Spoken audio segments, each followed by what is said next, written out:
All right, I'm not sure if you can hear right now, but we have just learned that Amber Guyger was found guilty of murder. That is the verdict that just came in from the jurors.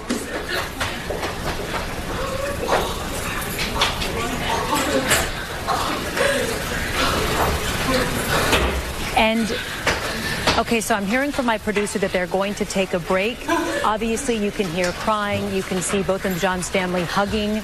A lot of emotion right now. We understand there is a flurry of activity and a lot of sheriff's deputies around the courtroom. It is packed at this point, and now you're hearing cheering in the background. Rebecca Lopez is there right now. We're going to go to her and get her point of view. Yeah, there is a lot of activity, a ton of sheriff's deputies that have come into the courtroom. Courthouse. You can hear here behind me, there are cheers in all over and up and down the corridors. People are shouting guilty, guilty. They're cheering. I can see some of the activists. They're out there waving their hands.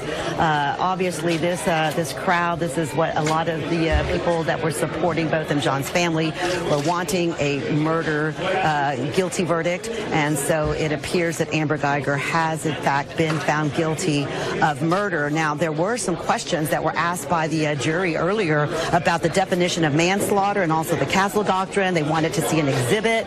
So the attorneys for both of John's family felt that maybe that they were leaning towards manslaughter, but they came back out with a guilty verdict of murder. Now, what happens next is they're going to take a break, and then they will start the punishment phase of this trial. So they'll call witnesses. Both of John's mom is on the witness list. She's expected to be one of the first ones called to the stand for the punishment phase. Now, Amber Guyger now faces up to life in prison because she was found guilty of murder. And so they'll bring in all their witnesses. The state will bring in their witnesses. The defense will bring in their witnesses, character witnesses, to try and get a lesser charge. Now, let me just show you a little bit of what is happening. Let's pan off. Can we pan off this way? This is just obviously all the media from across the country that has been assembled here.